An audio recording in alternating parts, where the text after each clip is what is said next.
Ayo, what's going on, everybody? It's your boy Potter with the Grandmaster Glass YouTube channel. Welcome back. This is episode 9 of the weekly Glass Market Watches, and I've really been enjoying myself. This week, I've tasked myself to find all new artists. These are people that I was never following, as if I've been living underneath a rock.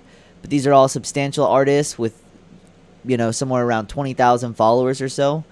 Basically, all of them. And yeah, these guys just blow it out of the water, week after week, just talking about different artists and glass and just seeing how far the rabbit hole goes. I was on Instagram and clicking and collab, link after tag. And yeah, I found a bunch of new people.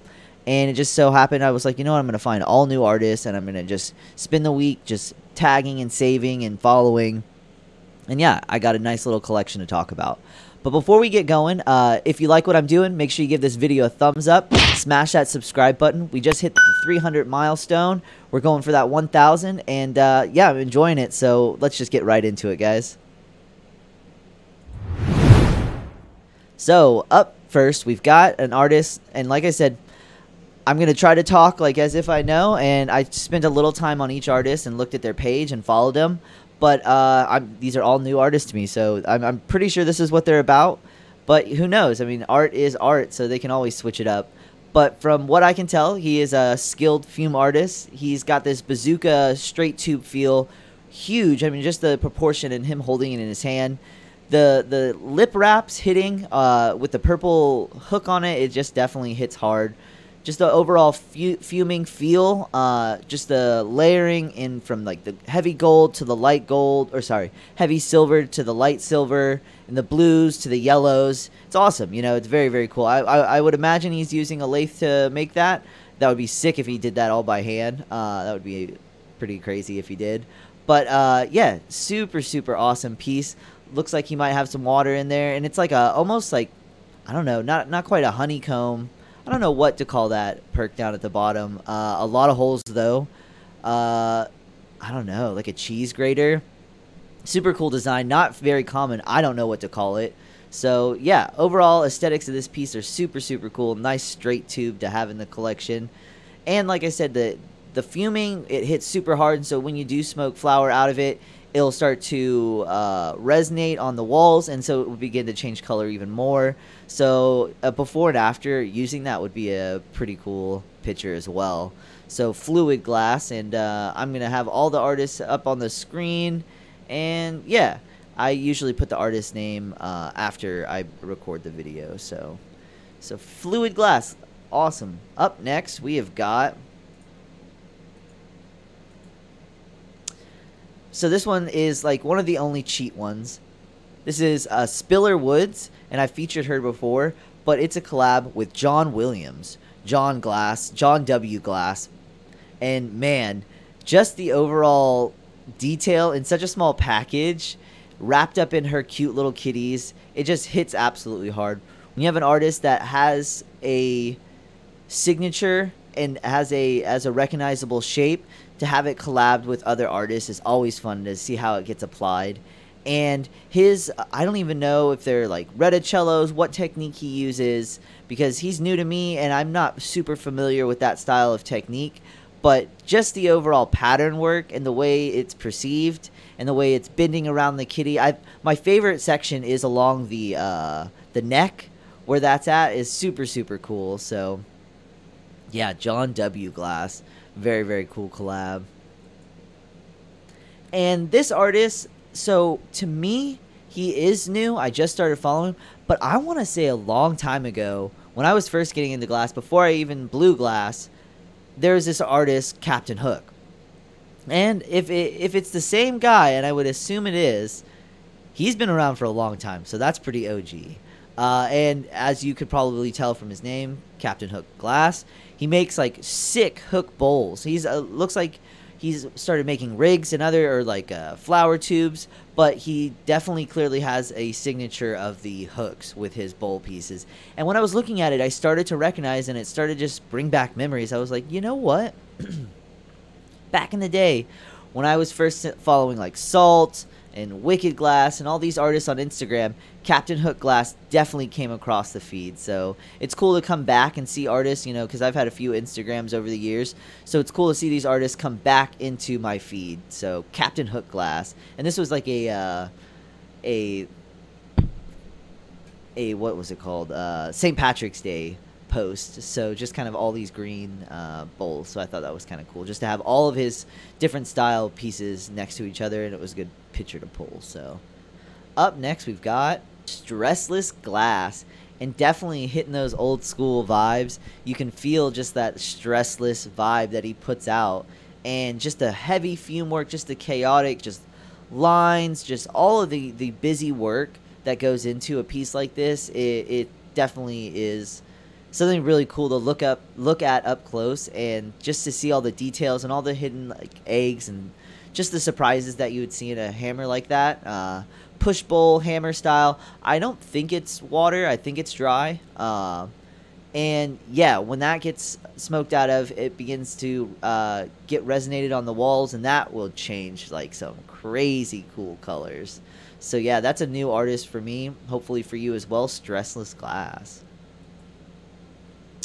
And another artist for the bowls, and I thought the shaping on this was so cool, and I'm definitely going to keep an eye on this, because I just love seeing things in the community that are unique and different, that aren't all the same. And his style and his shaping for his bowls are super, super cool, very thick and hardy, very unique. The lines and just the encalmos and the sections are so clean on all of his pieces, and just to see a style in such a small package in a bowl is very cool. It's something to say, you know, to stand out on the shelves, and you know, to say he's unique. I really, really like that, and the consistency, and to see his repetition, it definitely makes a name. So yeah, and I didn't say his name. Harold Ludman is this artist, and just having that opal on the side for the grip hits so hard. Super bright opal. I love that. And the crushed opal along the side. I think it's just black at the very bottom. But yeah, just having that transparent part, just so you can know how dirty your bowl is I think a feature that I'm sure he is thought about.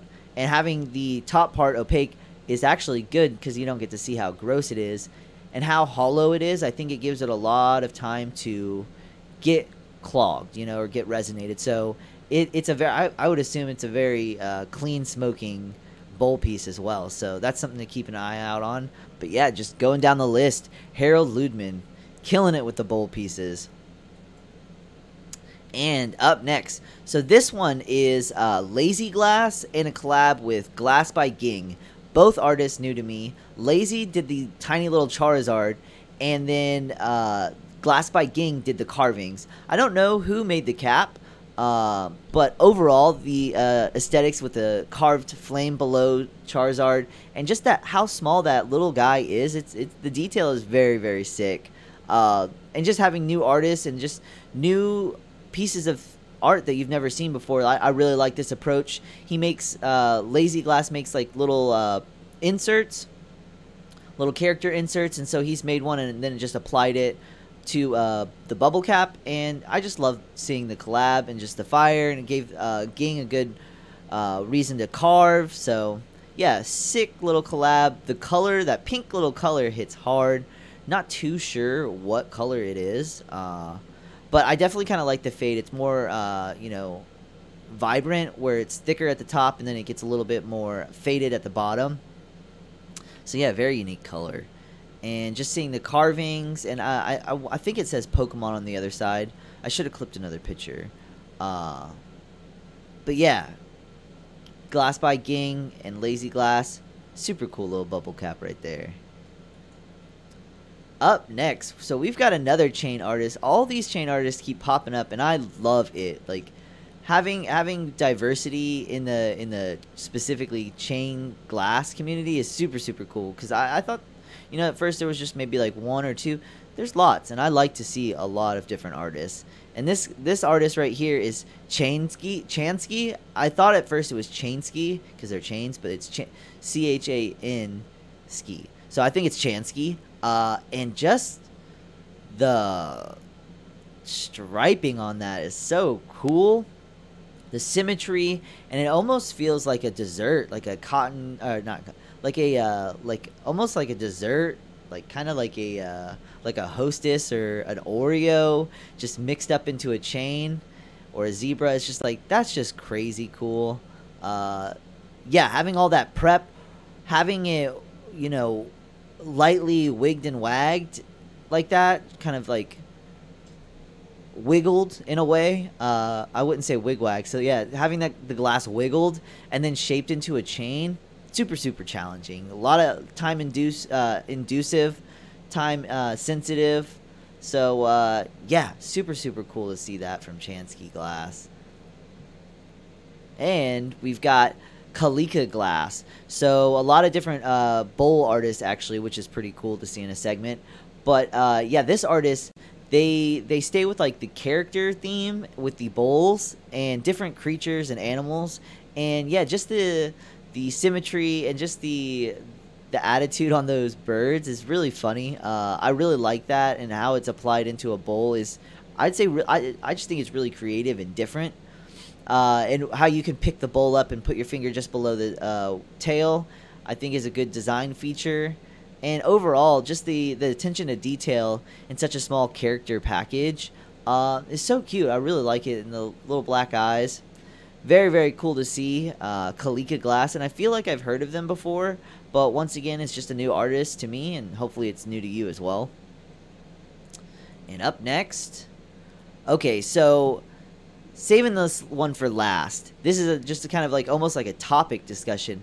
Look at that. So this is black market glass, and I don't know if this is quartz or glass. I really assume it's quartz, but it's one of those new style dish bangers, and then it's like carved as well. So obviously it's UV. So all of that wrapped up into this package is like, why I didn't even know you could get quartz to be UV. So that is really wild, very unique. And that will probably take for some wild photos and some wild videos. And yeah, I just thought I'd save this one because this was just kind of like almost like a wow factor. Just that new design applied with the etching and then UV. Fucking insane. Black market glass. And I think that's going to wrap it up for this week's episode. I tried to smash through this one fairly quickly.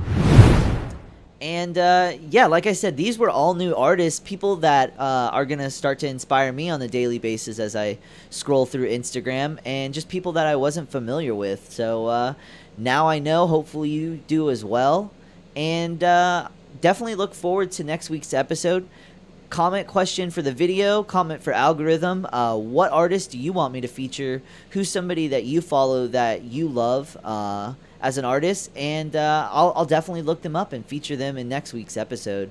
So other than that, guys, drop a like on the video if you think I've done a good job. Hit that subscribe button, growing strong, just past that 300 mark. And other than that, guys, remember, never stop evolving.